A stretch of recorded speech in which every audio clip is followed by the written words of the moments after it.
This section was intense. We lost basically everybody to the Tempest, and we're now with Aiden and Gwen on their journey as they go through the Moon Rascals tunnel.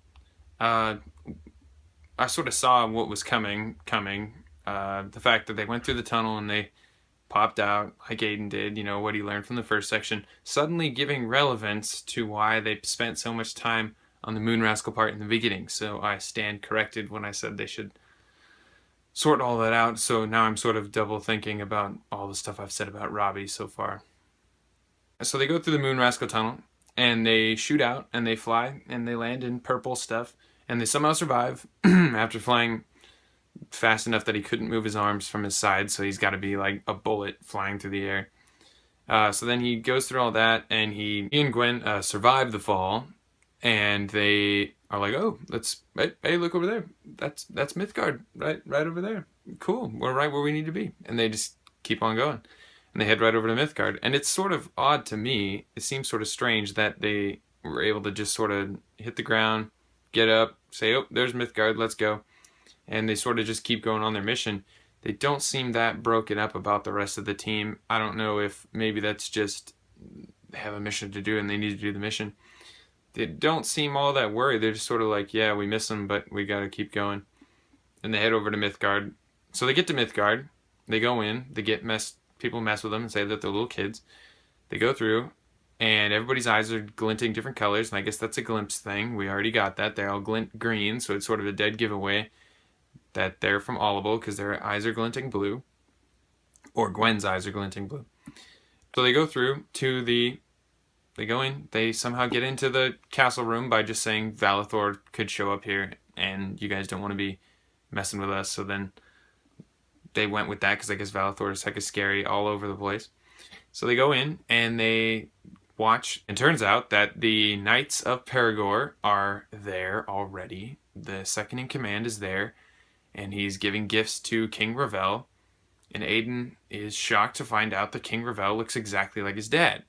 So then we get another little bit of information about glimpses, is that a glimpse is really your doppelganger of the realm, and the realm is a copy of our Earth planet. It's like a copy realm, and it's the same, like people in the realm affect the people on Earth. So you sort of, whatever you do here, you affect your glimpse. So my glimpse is out there doing book reviews or something. I don't know what my glimpse is making me do, but I guess that's how it works. So he finds out that his father's glimpse is the king of Mythgard, and that sort of makes Aiden feel weird. And he then is sort of realizing his purpose of coming, because he's gonna help his father, on Earth convert to the belief, and so that's what his job is over in the realm. So that's kind of freaking him out. They get spotted by a servant and they get dragged out in front of the throne, and then Aiden does something spectacular by not giving in to the Perigord Knights' taunts. He's like pushing him and making him try to fight, and Aiden responds by putting his sword down on the ground and saying, you can take my sword because we're not here for violence. We're here on a mission. So the king of Mythgard is really touched by that, and he doesn't throw them out of the kingdom like he first thought he was going to, but he gives them a place to stay. King Ravel goes and visits them, and they in their little cottage late at night, and he's like, "Hey, I just wanted to talk to you about whatever went down. I was impressed by how you didn't give in to this violent nature of these people." He was really impressed with how they were able to respond to that in such a way that was so becoming, rather than him drawing his sword and challenging him to a duel right there. Which the king said that he was offended by the fact that the other guy was taunting him in the presence of the king. Then the king's like, all right, so I think you guys might be right, because Roosevelt just took off, the second in command. He just took off, and he was like, oh, I'm going to go get you some more stuff to persuade you. And that doesn't sound sketch. Suddenly, they're being attacked, and bombs are going off, and the whole place is overrun and being volleyed by poison arrows. So it went from bad to very, very bad, horrible. And Aiden and Gwen just take off running, and they try to get to the castle, and the king gets to safety, and that's all fine and dandy. But people are getting wrecked in the streets by these poison arrows and other things like that. And they are just, the whole place is not doing well. And then they start blowing up the whole place. They fill the moat with gas, and they fire a flaming arrow at it.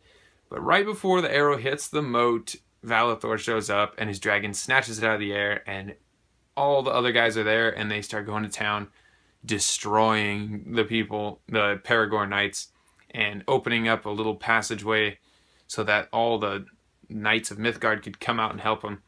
And that was super intense. It was awesome. I really liked that. The other part that I really liked was Ferrix, who is sort of this unknown guy.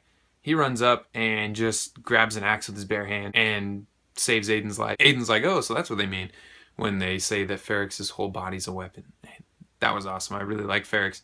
He's pretty cool. But from this section, it was a lot of battle, and I like the battle scenes. I always like writing battle scenes are fun, and reading battle scenes are really fun, especially when everybody who you thought had died came back and was fighting intensely. That's the best part.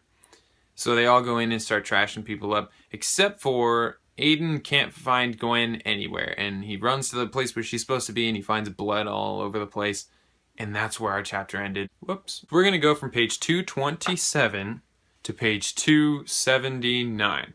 So we're gonna end at the cost of freedom, chapter 31. That's where you're going to end at. Comment and tell me what you feel about all this kind of stuff, and tell me which character is your favorite so far.